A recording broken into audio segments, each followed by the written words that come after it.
Yo, people, welcome back to the YouTube channel. You already know what time it is. It's time for another video collab. My boy Niinii has joined me. It's been a while, my brother. How are you doing? Talk to me. How you feeling, man? Yeah, good to be here, man. Yeah, it has been a minute. I can't remember the last time I even did something, but I know I've been trying to get something secure behind the scenes for a while. So I'm just glad that today we can finally run things and sort of Chelsea, man. So yeah, I've been good.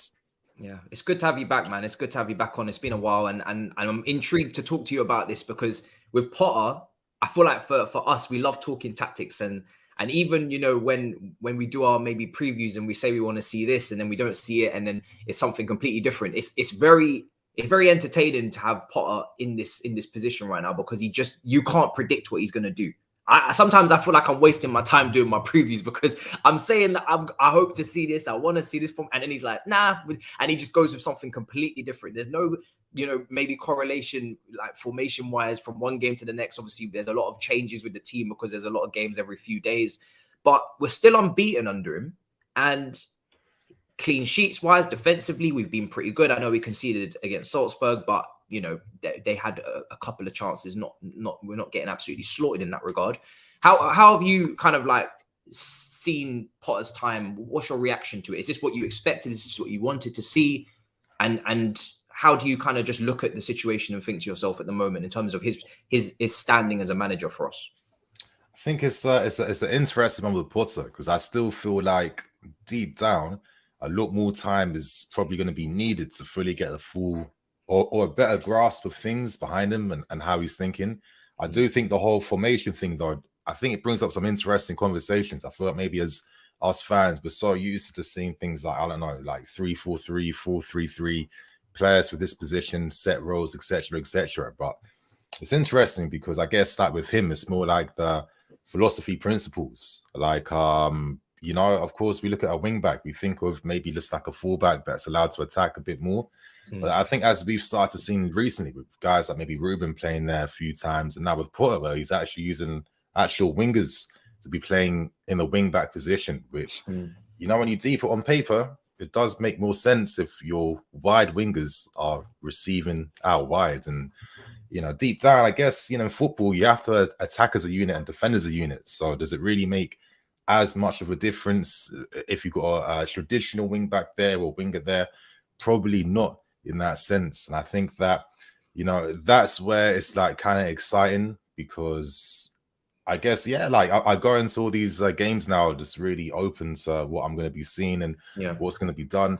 I'm obviously looking at his time at Brighton, I think can give you a bit of an indication behind what he's looking to do. I think with how Jossa, for example, has always been very like flexible with how he's played like cam or wing back or winger, etc., etc. We do have those profiles there that can kind of maintain and do that same thing. And I don't know, like when I look at like how his teams are playing, it feels like there's like different formations in every phase of the game. And I think that's what Potter's always kind of really marketed himself to be is, I'm going to pick the best system, formation, whatever you want to call it, depending on who my opponent's going to be. And, like if it's the build-up phase, it seems like a lot of times maybe, it's like more like a standard like back five, and then as you're attacking, that then transforms into like a 3-3-4 where you got like the presence of the wingers out wide.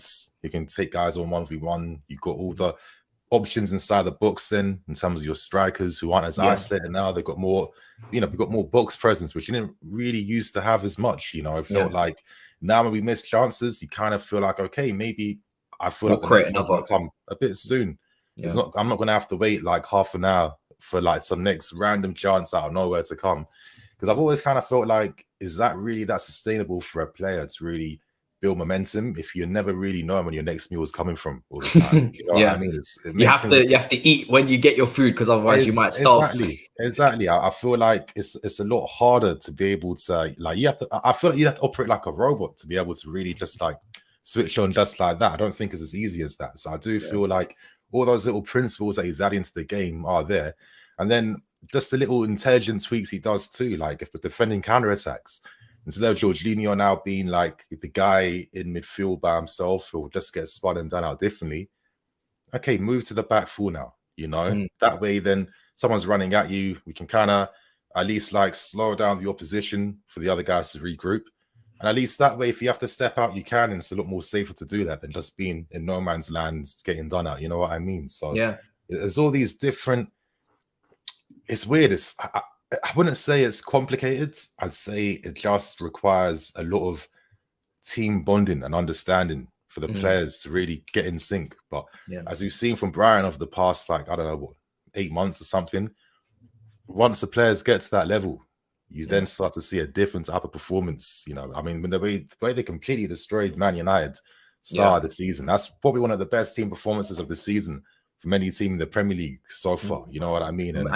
And even now, we're still seeing a Brighton team that are, because obviously we played them this weekend, we're still seeing a Brighton team that are able to go to the Etihad and have their more possession and still play a good brand of football. Exactly. A team that probably should have really beat Brentford on the Friday that they played the week before, but Raya had an incredible performance. One of the best keeping performances so far. It's a fake performance and goal. Very fake, extremely. I feel like with what I'm seeing as well, players, it would be great to see him have even more versatile players, because it seems like he'll need them to occupy so many different roles in one game. I remember seeing in that Salzburg game, Cover was a midfielder, Gallagher was a midfielder, but at times they were really wide, and Gallagher's crossing was really being taken advantage of, and we're starting to see him in that Crystal Palace advanced 8 kind of role on that right, where he's more comfortable. And Cover as well was very involved on, and what you're saying about pushing the numbers forward is so key, because against Man United, it felt like the old ways again, where we couldn't really get out, but on top of that, so we didn't dominate possession. So that was the difference of how we used to play. We used to always want to dominate possession, but not only did we not dominate possession, we didn't counterattack very well. Casemiro stopped every transition, every counter, and there wasn't many numbers forward. Whereas against Salzburg, we got so many numbers forward. That left-hand side, some of the football he was playing was beautiful to watch. There was great combinations, Kai, Sterling, Aubameyang, Cover, just creating chances, fashioning out chances. Some brilliant goals were almost scored, and a great counter attack as well, which started with Jorginho and went through the midfield. Sterling trapped the ball nicely, and then we Kai with some really good passing. I want to see more from him in that regard. I think he could have had a hat trick of assists that night, Kai. So it was brilliant. Sure. Yeah, and it's nice to see him bringing that, and you're so right. You know, those types of players are able to fulfill those roles. I mean, that's the type of squad that Potter has inherited, which is helpful in those regards. But it's just, I think I like the style of football, because I just feel like I see more from the players. I felt like under the previous management, under Tuchel, I felt like, listen, he has his own methodologies for success, because every coach has their own ones in terms of how they want to be as managers. Otherwise, if all managers were the same, it'd be a very boring game. You know what I mean?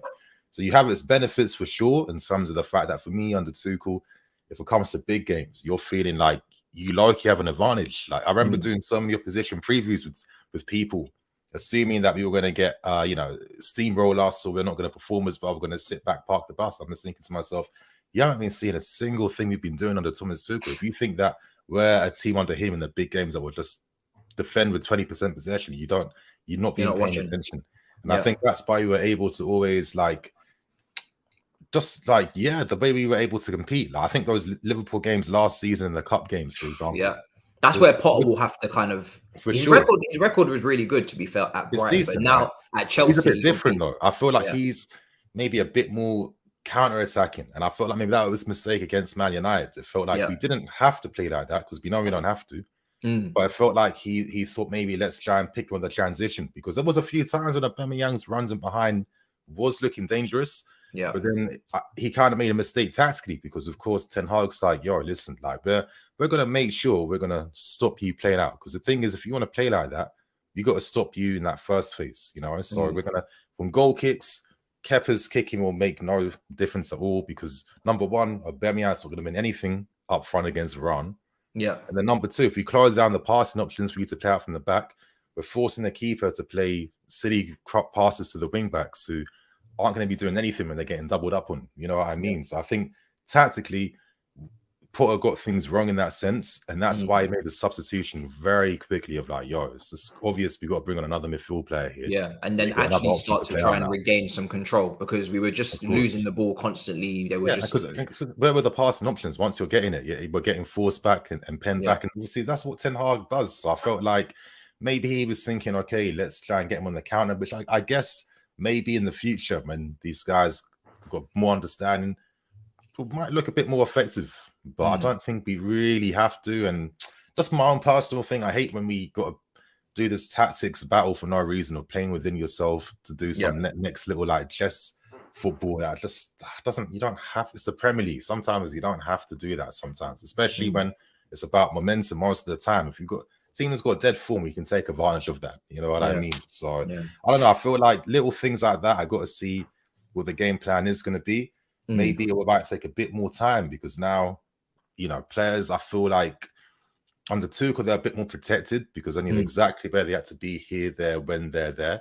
But then the negative from that was the fact that when you're not really like coaching like expression like that, really, eventually you're going to get found out from that. And that's why all our games kind of became crossing in the books. I'm looking at the stats after the games, 25 crosses a game. To who? You know what I mean? And who exactly? Giroud's not even. You kind of know you're not doing things well then. So the thing I like under Porter the most is the fact that, we have more guys inside the books. I can see Gallagher getting there. I'm seeing guys outside the books who have options to take shots if the ball rebounds back again. It's a lot more positive, and I'm seeing more connections. And I felt like we've got a lot of connective players. And I think one of our most connected players is Kai Havertz, who maybe over the past 18 months hasn't been able to show that connectiveness because he's kind of been isolated as this. I keep saying target man because how do you feel about him, his performance? Because this season, I was a massive Kai fan when he came in. I think, everybody was, because we bought this massive marquee player that was wanted by Real Madrid, and we managed to get the March because of COVID, etc. And yesterday we saw, like the goal against England, what he's capable of shooting from range. And it was a wonderful shot. I thought end of the first half, he was really starting to get in his groove, set up chances, like we said earlier, creating, linking up 1-2s. But then in the Premier League, when you're playing in that free role, that 10, where we really do want to see him, because I think when he's got Pulisic to his right and Sterling to his left, they're crossing wings. He's got a striker ahead of him. He's got that midfield three behind him, or even a two, maybe in some games. He's just surrounded by people. So he can't not have the options to combine and create. But when you're receiving that ball in that half space, one of my biggest criticisms was against Brentford is he was too weak. And we speak all the time about Loftus-Cheek, who I know is one of your favorite players, using your body to shield. Is that something that with Kai we need to see more of? Is just when you receive the ball in the half space, even Sterling with his back to goal, what do you think the reason is for that? Why he would get pushed off the ball so easily? Because even in the Salzburg game, there was a 5-minute spell. The ball was played into Sterling by Kova. He traps it, receives it. Okay, tight space, give it back. Same thing happens with Kai. He gets it, and then he can't keep the ball. I'm just going to keep things real. Obviously, I don't have the answer, but I can think of a few things maybe as to why we see those inconsistencies. I mean, number one, it could be argued that because we look at a guy that's 6'2", 6'3", we just kind of expect him to have to have that physical presence when he's playing. And I feel like a lot of times when a guy's coming in from behind, maybe he still hasn't got those intuitions in place now, because he's always been used to pass and moving all the time, compared to having to be like this player that has to hold someone off when the challenge comes to play someone back in. Maybe that's something that he could probably improve on, which will make him an overall better player as he's getting older. Because I think he's only 23. So it's still 23. He's still got another good 2 years to really learn, which is fine. But I don't know. It's a weird one, because I don't know if that's always been the most effective way to really use him like that. When I see him play for the national team, he doesn't really have to be, being. Do you think the football maybe is a bit different? International, is that why? I feel like it's more Potter's using him in a better position. Yeah, for sure. I feel like they understand what Kai's about, he's intelligent. He knows where to be at the right time and how to play and how to attack. And really, when he's withdrawn from the play, that's when he's at his most dangerous, because he's got that's when his physicality for me makes sense. He's got that acceleration. He's got that speed. He's got that leap for aerial balls. You know what I mean? He's able to do those types of things. But if you reduce him to his physical elements just solely, I don't know if you're fully ever going to get the most of him, because he's never really been used to have to play like that. And I feel like sometimes, I don't know if it's a Prem thing or a Chelsea thing or whatever, but sometimes when you're constantly expecting alien things from players, I don't know what you're really expecting from them to do eventually. You know what I mean? Of course, he'll probably improve a little bit doing something unfamiliar that you're obviously over time you have to keep doing it and doing it and doing it. You'll get a little bit better at that. But then how much of a difference is that really going to make you a much better player? And I think that actually that role he played, where I think yesterday's game was more like a 3-5-2 in the sense of like, okay, when we're attacking and it's moved to a back three, Trev, Silva, Cucurella, and then Cucurella can then be like, yo, if I need to push further forward to make it like a back two to add more support in midfield, whatever, I can do that. And of course, that midfield of Jorginho, deeper, you got the 2 8s, like, you know, in the half space positions, Gallagher, cover. You got the 2 wingers then, and Pulisic and Sterling, and then you got Kai more central alongside like Aubameyang, and then Kai can play off Aubameyang. He can link up with one of the wide guys. He can link up the midfield players. He can be a pass option like that. I think that's a lot more. That's a better way to make use of his fluidity in that sense compared to being this guy before who was just up front against defenders, trying to win physical battles and trying to attempt aerial balls and stuff. I felt like maybe because he's been used that way for so long, maybe he needs a bit of time to decondition himself away from playing that type of way. And I feel like, you know, I've seen some glimpses under Porter. I think yesterday was a big example of maybe why we should be a bit more patient with Havertz now that he's potentially been used in a lot more effective way. And then it gets you thinking in the future where if he can maintain this form, if we can add the likes of Nkunku, who for me, I feel like Havertz can be even better with someone like an Nkunku, who's also like another connective guy as well in that team, then he can really start to see what he's about. So Havertz is a weird one, but I think for me, I always kind of still feel confident. I think it's that, and I'll always feel like he just hasn't been used effectively. I don't think Tuchel got the best out of him at all, in my opinion. I do like where he's playing under Potter a lot more, and I do think he's definitely in zones where now I expect to see a lot more from him in terms of as long as we're playing on the front foot and we have those players to combine with. Because I don't see him as this player who's going to dribble past 2-3 players, and he's not that kind of guy. He does need. It's like Sancho in a way. Sancho is another player that maybe needs players to combine with. He's obviously been really poor as well this season, but there's some players that are really kicking on. Trevoh Chalobah is a big one, because I remember last season he was getting a lot of criticism in the mid part of the season, which was not fair. Yeah. We spoke about it many times privately and on here publicly about this guy being in his first season, teething problems, but also not forgetting the serious start that he had, and maybe that being unrealistic to expect that to keep up constantly. The Super Cup, brilliant performance, the first goal at Stamford Bridge, all these things. And now this season, he's been, alongside Silva, the best defender. He's been better than Koulibaly. He's been man of the match, really contender for the last couple of games now. And it just reminds me again that the 2 best centre-backs right now are the ones we didn't spend any money on. And it's like, I know there's this infatuation with spending another 80, 70, 60 million on these centre-backs, but you only have to take a look at this guy's development from year 1 to year 2, composed defending, 1v1, he was ridiculously good yesterday, which is one of people's biggest question marks, I guess, with him. He's 30. He was very 30 out there. What did you make of his last, like, his rise? Because it took injuries really again, didn't it, for him to get his opportunity for far now? Yeah, for sure. But he's here now. He's doing his thing. I think that's always been the mad thing about football sometimes, where it'll be details like that kind of reminds me. End of the day, it's like a very like, I'm gonna say this wrong, but it's like a very like human orientated industry where deep down someone's gonna judge you based on their opinion. They can have their own biases. They might have their own biases. Ultimately, you're at the mercy of how someone sees you. Some people want to see people more fairly. Some people don't want to do that at times. And you know what I mean? It's about how you battle through that and how you overcome that, really. And I think that Trev's a good example because, on paper, his career makes a lot of sense. I mean, I can see why he's in this position. I mean, he's played as a centre-back. He was playing as a mid for time. If you're playing in midfield for a full season, but you're going to be a lot more comfortable when it comes to them being moved a lot deeper when you've got to play out from the back, right? And I feel like because, he's very good going forward, very good on the ball. He's got that frame as well. He's bulked up physically as well. I've always felt like this guy was, from last season when he was making his name, I thought, this guy's a lot better than I even realized, in the sense that I won't forget that goal he scored against Crystal Palace from outside the books, because for me, just from that one game, it told me straight away, this is a guy that isn't just looking to do his job for the team. Because I've seen a million times watching football where a manager uses the squad guy in the team. The squad guy doesn't do anything other than keeping things safe and moving on. And if you do that, you're never going to get an opportunity, really. So the Mm. fact that he came on, I was looking to show what he could do, told me straight away what I need to know about his mentality and how he thought about himself, about how he plays and what he can do. And it's no surprise why he's been able to push on from that moment, you know. And I don't know, I feel like I remember the criticism he got. I do think it was very unfair. And for me, it came from that point of view of like, okay, because you're Chalobah and you're the squad guy, the moment you make a mistake in a game, you're going to be remembered for that because that's partly the expectation of you.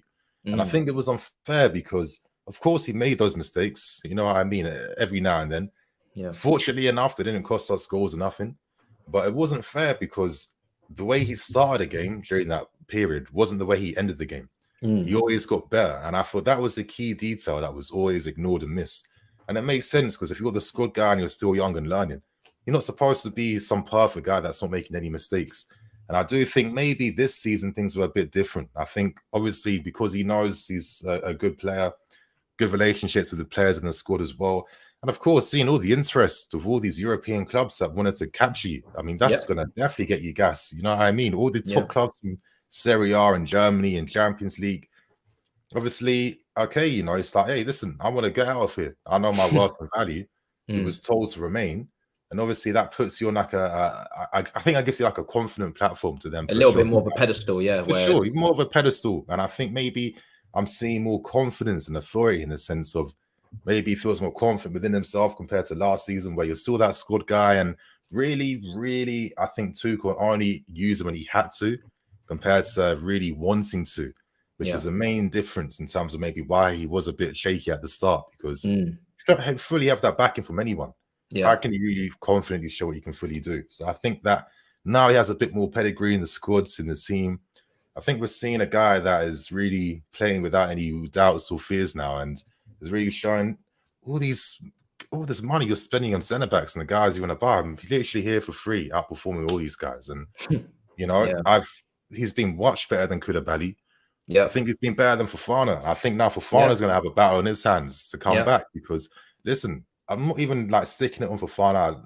It's just more the fact that I've seen him just make more key errors and mistakes and that little bit of like, okay, I can be a bit nervous in certain situations compared to anything I've seen from Chalobah at all this season. So it's not going to be as easy for him to just get his sport guarantee because he costs money. So I think he deserves a lot of credit, to be fair. And I think now he can really like push on and really show what he's about now that he's got that type of like pedigree in himself now.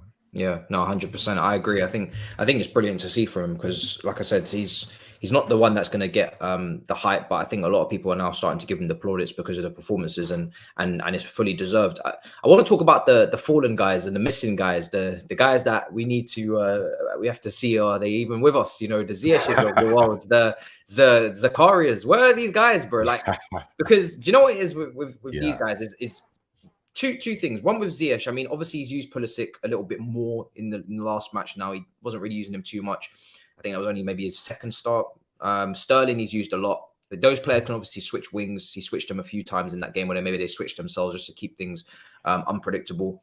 We know that Cover and he's still nursing and recovering and potentially could get injured at any moment.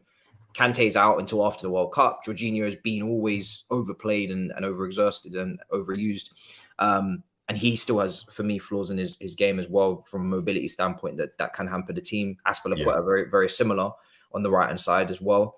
And I'm getting to that point where I don't want too many sentimental or emotional or leadership contracts to be handed out because I do want to see this team kick on and move on and try to unshackle itself a bit. But with Zakaria and Ziyech come on for a few minutes. Why do you think these two are just not involved at all? Like Zakaria to the point where we haven't even seen him touch the pitch yet. I don't. What do you think what's going on there? I think on one hand for Zakaria, I think based on the multiple reports that was coming out about how we were making like, you know, efforts to bring in mid reinforcement and, you know, random like guys like Romeo Lavia, I think obviously big talent, a lot of promise, but it's a bit unorthodox to be attempting to make inquiries for someone that literally just signed for Southampton that summer, and then you're making inquiries in the final day of the window. It gave off an air of desperation in the sense of like, okay, this person we're signing isn't really meant to be someone who's challenging for a first team spot. It's just more someone that we need for backup in case anything was to happen. Who's really available in the market that we can secure in a finite amount of time, because the clock was ticking. The everything was starting to run out. And obviously Zakaria, and I think there was a few other random ones. They were like the only ones really available, to be fair, especially like when they found out Edson Alvarez, who, you know what I mean? He couldn't come in the end. It's like, okay, we probably knew that these guys existed for time in terms of that we could get them in case of an emergency. He's an emergency buy. And realistically, I wasn't really, maybe I had some thoughts, but then I think we do that fan thing of like, okay, this guy had like big kite back at Mönchengladbach, the injuries kind of kill things, and then the wrong moves to Juventus, where under Allegri they kind of play like they do nothing for their midfield really. Is he really the right guy to get? I don't know, but does it really matter? Probably not, because I don't think there's been a game where we've ever really needed to actually have to use him or have him in the team, to be fair. So I don't know. I'm just kind of thinking he's just like a casualty of the game, to be honest with you. He'll probably be kept to move on. And maybe in January, of course, we're trying to get midfield players. So I'm not expecting him to be here, to be honest. And, it's a shame, because obviously sometimes these injuries, it can come from nowhere. And it's bad. It can like really derail your whole career, which I can understand, like if you can't trust your body enough, you can't have, if you relied on your physicality a bit more to give you that presence, and now you're a lot weaker, what can you really do? So obviously sad for him, but I'm not expecting much from him.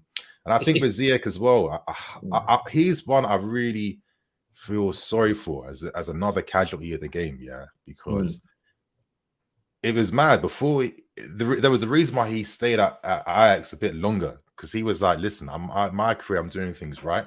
I'm only going to the right club when I know that I can play my football. I'm going to have them conditions there. And that's when Frank Lampard came. And I'll give credit to Ziyech. Those times he was playing on the Lampards, this is why he was signed. It made a lot of sense. That Reece James Ziyech combination, we got glimpses of that. It's a shame we didn't get to see them consistently. But he came to a club that was unstable management-wise, and we weren't never going to... Well, I don't think he realised that. He didn't realise that. That's the only part where he didn't do his homework. That's what I mean. And obviously now, sometimes I wonder if like players and agents in their camps think, wow, obviously with Chelsea, it's a bit of a, like, can we really trust going to a club like this sometimes where like overnight something can derail you completely? Like look at Zakaria. Tuchel probably is, because he knows Bundesliga football, probably is like, okay, out of all these guys who've shown me, I feel comfortable with Zakaria, because we know that Tuchel was the main guy that actually asked for Koulibaly. So of course he had that say in the summer. We all know that. And of course now he's not here anymore. Like Zakaria is like, yo, I'm finished. Like, what can I do now? And I think it was the same thing for Ziyech. And I don't know, like, I think he's a sick player, but I think right now this is the thing with sports, man. Like your confidence after a while, your form, everything will just naturally dip. We've seen it time and time again. And I feel the main benefits behind how a player can just like lose form and stuff is if they can't really play their football. And for me, Ziyech is one of those guys where, I mean, look at Ten Hag. We see how Anthony has Dalot on the right hand side. Sancho can move in field a bit more because he's got like Malacia or Luke Shaw on the left. You can see what he wants from his like playmaker wingers, which is what Ziyech is. He's not really a winger who's going to get past his man, but he's not really a playmaker like a Özil or someone that's gonna, you know what I mean? He's that hybrid, and I feel like there's been no real use for him because his role doesn't exist, and I think when you lose that purpose, you lose that confidence, you can't play your game. Even when he came on the subs bench yesterday, it was that typical Ziyech thing of looking like a little bit indecisive, giving the ball away here and then only a couple minutes playing the pass a bit faster. And these are things that he used to do easily. So I do feel like for him, it's a shame that he couldn't get that move before the window closed. Obviously, having to go back to Ajax, probably not ideal how he was thinking it would be. But the game can just be a bit ruthless sometimes. And this is where the luck plays a big factor. And I feel like he just got unlucky, to be honest with you. Do you think, though, because when we look at players like Anthony, and I remember when we spoke about Rafinha as well, we've gone to Barcelona, I don't even know if he's even doing that well there, but do you think the lack of pace that a winger has, especially in the Premier League, can be very detrimental to their overall what they can offer in terms of a variety of things? Because we even seen it with maybe Sancho, maybe a Ziyech and a Sancho in the number 10 if they were to come inside a bit more, maybe players advanced, even like in a Pep team, over a really advanced 8 role, maybe something like that. But do you feel like when you're a winger in this league, if you don't have the pace, because this league is still it's technical, but it's still more P&P than other leagues could be as well. Like your Italy's and your Spain's and maybe your Holland. I'd say France is a bit more P&P as well. Do you think the lack of pace to kind of get you out of jail if you can't make that pass or make that other play does limit him? And maybe is that why he's not getting used? Because with Ziyech, I always felt like he can do is he can create chances. He can pass the ball, he can switch the play, he can cross the ball. But I do feel like the lack of pace and the lack of ability to go past players does limit him. And it stops him from even as well being able to switch flanks. I would never really put Ziyech on the wide left. And that's something that Potter could do last night by switching those wingers. Do you think that? Because we're seeing it with Sancho, so it's not even just maybe Ziyech. I think Sancho's lack of pace is really killing him right now. Yeah, for sure. Even Hudson-Odoi, that could be a worry if he doesn't get back to his explosiveness. Does he have to move to the 10? We've seen him at Leverkusen move to the 10. So is it a pattern, do you think? I think it's a very interesting question for sure. And I do think maybe for teams where they're relying on a bit more of an individual factor, I think maybe your pace is your bailout to help you get out. Because even sometimes with the dribbling, it's not on point. If you can skip past the man, at least that's going to be beneficial. And I think, I don't know, listen, I think it comes down to you have to know what you're signing. And I think at the start under Lampard's, when you had Reece James being the overlapping winger, you've got guys like you're creating the left-hand side free for your Bens and Werner to get inside the box. And then, you're letting Ziyech just do one-touch passing where he doesn't have to hold onto the board too much because he's isolated out wide by himself and nothing like that. Then, you are going to see what he's really about. And it's the same thing for Sancho, I kept saying all the time at Dortmund, this guy had creative license and freedom to roam between the lines. He was not just a winger, just because he's got a bit of fancy footwork in tight areas. He was not just a winger that was out wide, skipping past guys. No. Those conditions are created, and the whole team game of having that Guerrero on the left-hand side alongside him to, take advantage of the spaces to free up Sancho to go 1v1 against someone in a tight area to get past him in the footwork. That's how his dribbling works. And I'm always going to kind of feel like a lot of times in this game, there's a lot of inefficiency for management from the top. And like I said, players can be casualties because if you manager has a different way of playing, as we saw from Ziyech, the whole Tuchel thing kind of killed his whole career. And I think this, because he's been stuck here, that bad form is going to just it's going to multiply, and you're not going to be the same guy you once were. You need to get that move away. So I don't know. It's I'm always going to like this guy because what he was doing for large parts of his career, especially in Europe too. I think he's showing, listen, you use certain players the right way, you'll see what they're really about, what they can do. I just don't think anymore a role exists for him in the team now, to be honest with you. I think I wouldn't be surprised January be one of the first guys out the door, to be honest with you. Probably why he's not playing as much to keep himself just available as well too. Of course, not just not having no tactics, always getting injuries at the wrong time as well too. Big problem. But so sometimes I just think you're unlucky. Sometimes I'm not going to lie. There's no real. Because he had a great patch last winter, and I was very impressed. He was almost winning us points at times, and then he gets another injury. Game too.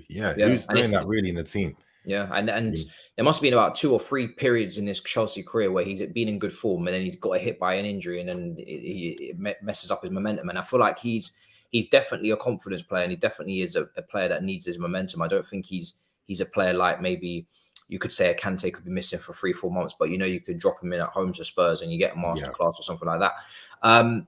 Also, I mean, with what we've seen so far, we've seen an unbeaten start. We've seen some games like Brentford away where Broja could have a great cameo or great start in terms of his, taking on defenders, running in behind, showing the confidence, creating chances. Just needs to maybe up the decision making, but I didn't even really feel like that Mason Mount situation should have been as blown up as it was, just because when you look at the way he had the ball, where his feet were positioned when he got back up off the ground, and then where Mason Mount was when he first started that burst, it was difficult for him to really know and make that pass. But and he still does fashion out an opportunity. I think Kai there, if he's not flat-footed, I think he probably taps that in. So what parts of this team in January do you feel like, from what you've witnessed so far and the way that Potter's playing, what parts of the team would you like to kind of maybe players take away, players put in to kind of give us that second kickstart? Because we are in a situation where I feel like the top four race is so heated. It's as heated as I've ever seen it, because Liverpool have been dragged in as well. With they're very much in a top four race. Their fans don't want to admit it yet, but I keep telling them, listen, you're with us. Do you know what I mean? Welcome to the top four race. We've seen Arsenal last couple of weeks. They're kind of maybe running out of energy, but they're still trying to just get by to the World Cup to get that break. Maybe we know City are gonna probably go and win that league. Do you know what I mean? So they're not involved. But everybody else for me is for those three spots. And the January transfer window last season, we saw Tottenham bring in Bentancur and bring in Kulusevski, and it just gave them that extra kick up. And that's something that we in January haven't taken advantage of since maybe we signed Gary Cahill or who else did we bring in? We got Torres, but that didn't work out as well. Definitely not. But what do you want to see? There's probably a recent one, but I can't think. Giroud had a decent Giroud impact. Was a great one. January. Yeah, Giroud. I think who else? There's probably one or two other ones. Yeah. But that's what I mean. Sometimes I've always felt like the January window is kind of like your admission that maybe you didn't do things properly. If you've got to tap into the next mini market to get someone, you know. So I don't know. I've got a bit of a different answer. I kind of feel like I don't want no desperation buys. Listen, I feel we got the advantage we have compared to our top four rivals is that we got winners. So we can grind out things when things are difficult. You know, I don't think we completely capitulate and then our bad form lasts forever. We're able with this could to have it for a little bit, but still find a way to get out of that and push on. You know what I mean? So I don't know. I feel like we probably have enough in the squad, to be honest with you, especially with the fact that maybe Potter is a lot more flexible with how he wants to use the squad and use his players. I think one thing I've really liked, especially for a mad month like October, where Potter, he's been talking about being the human guy and players can talk to him, and the players in interviews are saying, oh, right, this guy's actually quite blessed and stuff like that. I think one of the first things he probably clocked was, listen, I know most of you guys are going to be playing for your national teams in the World Cup here. It's not ideal that you've got to play 9 games. And like literally, like once the football ends, like a week later, you're traveling out to Qatar with your national teams. It's been one of the maddest preparations for a tournament I've ever seen in my life. And obviously, this is a time where you're going to be most at risk and more at prone to getting injuries. And for a player where a lot of times your motivation to play in a World Cup, that's like, if you're fortunate enough to be at this level, that is one of the things you're ticking off your bucket list of, my national team, I want to play in the World Cup. It only comes around every 4 years. So I think the fact that he's probably understood that, he has trusted more of the guys in the squad, he has been rotating, and he has been keeping that freshness, at least, where I felt like some people might be thinking, why are you constantly comparing with Tuchel? But I feel like you have to compare, obviously, with just how quickly everything was and how we're seeing new things under him. Obviously, I've got to compare to how it was done before. And I felt like maybe with Tuchel, one of the things with me was get more chances as well. Exactly. He didn't ever want to rotate. And it felt like he was just, he kind of like books people into categories of like your effectiveness for the team. And I just think sometimes as a manager, you have to do it in certain circumstances, of course. But sometimes if you're overdoing it, I don't see how you're going to get benefits from sport guys coming in when they've been made to feel like they're the shit ones that aren't good enough, really. And then I think now the only outfield player to play every game is Kepa, isn't it? Mount obviously didn't start last night, so that's basically now every single player has been rotated. Used. Yeah, that's what and that's what you want to see more of. Does it? Do you ever worry about that killing chemistry, or is it because of the lack of game time? That's the thing. When there's been games, you have to regardless. It's definitely a con because it does kill chemistry. But sometimes, in this game, you got to pick your battles when they come in the moment. Like the guys that want to stick to the same strategy forever, you'll get found out eventually. You need to adapt to your situations. And I think, obviously, with the context of there being a World Cup, games every few days as well too, and the fact that you literally just came in during a time where you had no preseason, where things are quite difficult to find the time in training sessions, recovery sessions, all these types of things together to be able to get your football working. So we're not really going to see that. And I think that it's going to take maybe a lot longer until those conditions are really there. And hopefully when games are going back to 1 game a week, once we get back from the World Cup, you'll probably see a bigger improvement during that time. I think it was actually the same thing for Tuchel as well, actually, when he first took over. I thought the first few games was a bit iffy until there was a bit more time to be with the squads. Wolves and then we draw, were able, yeah. exactly. We saw what we did against Atleti during that period and how that continued and form. And that's what all comes about then, you know? So, yeah, I'm hoping that time comes, but it's also good. The Connors team chemistry is a bit dead. We spoke about that United incident with Breuer. I'm not that surprised because how often does he play with anyone really to know, okay, he's definitely there. He's definitely there. It's my first like proper minute. You're a bit. I can get the mistake. I'm not going to hold it to him. First season as well for Chelsea. So exactly. So there's all these things, but I think in the long run, because I think that's what Potter was signed for in particular, was the long term. Coaching. These benefits will come in the long term, and I think as fans, I think Chelsea fans always find that a bit harder because we've always just been a club conditioned to think about the now and the short term, and then in the future that will come. We'll deal with that later. And when the future does come, we ain't dealt with it, and then we're repeating the whole cycle again and again and again. So I think that's why I'm definitely open to everything happening now, because I'm finally seeing some forward thinking that I haven't seen at this club for a long time. And of course, the trophies are sick. That's what we're fans for. But like for me, and I've always said this, we're fortunate to be supporting a club that can actually challenge at every top honor every season. There's only a handful of apart from the Premier League, really. Other than that, that's the main thing. And I think the fact that we haven't had a long-term plan, that's the reason why the Premier League is still very elusive from us. But any game on a one-off, we can beat any team in the world. That is just the reality of things. And that's why we'll get trophies every now and then, because we got the players that can do that. But that's not on the long term. Because in the long term, you need that strategy, plan, and focus there. Because for me, that allows you to account for every single possibility.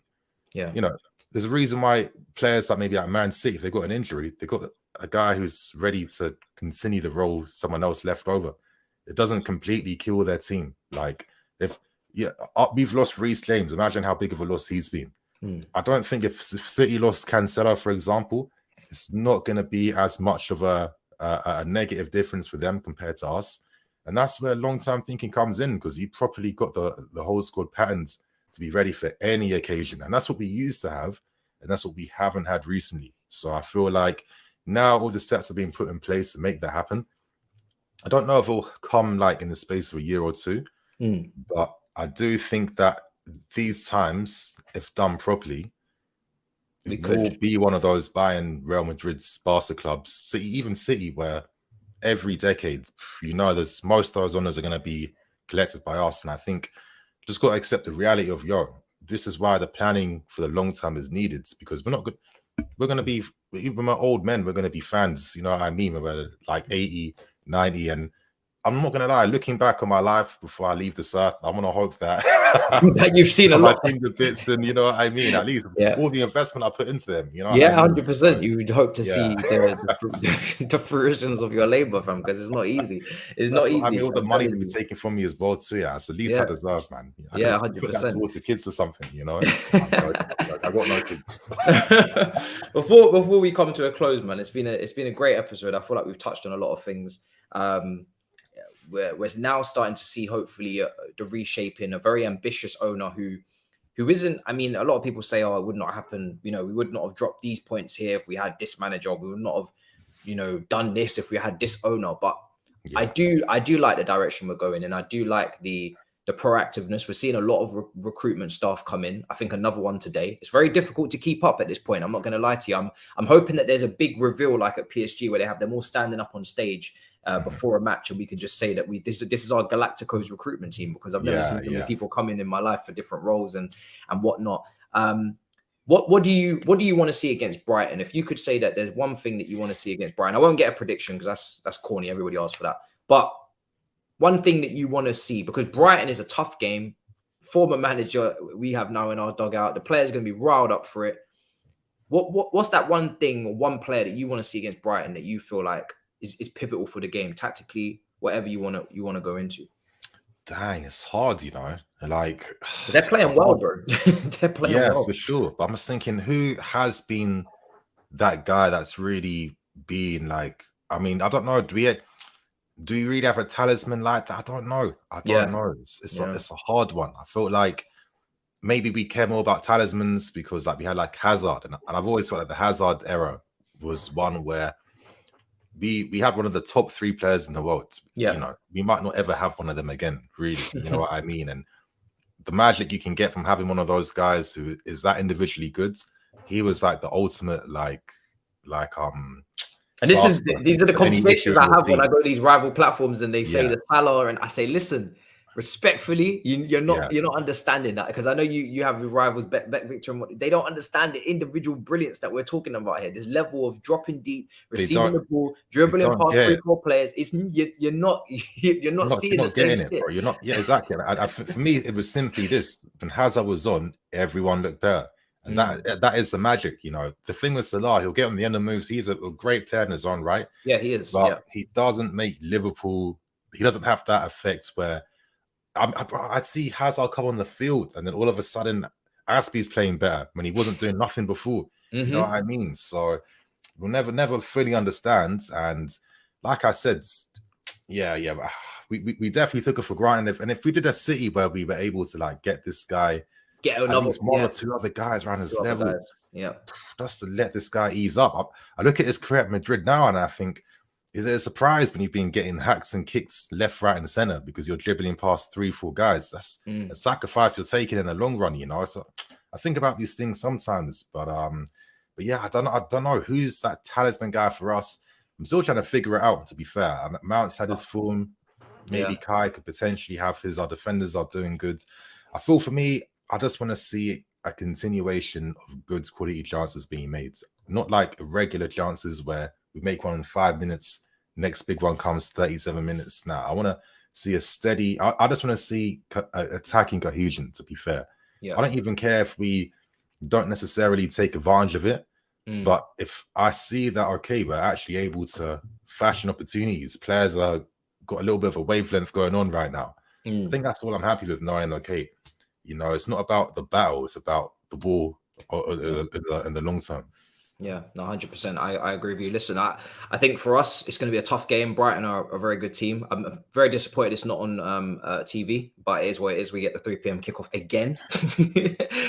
Old school. West Ham have been old school now, isn't it? Like, it doesn't make sense. I think West Ham have been money, and like you can't watch half the games of your team playing in 2022. I see you asking for links on streams. I'm always doing it as well. That's what I mean. That I feel like I know I could be buying all these VPN things. I'm thinking, rush, I have to be paying more money just to do this. Nah. Respect to the guys from Qatar and that who are putting the streams out. You know what I mean? Well, everybody around the world gets them for free. But bro, it's been a great show. It's been great talking to you as always and getting your perspective on things. I mean, let the people know where to find you, bro. As always, big up. Yeah, of course, you guys, not been as active this month, just been doing some things behind the scenes, personal life and that. But looking to obviously now, you know, get back, start making a lot more content.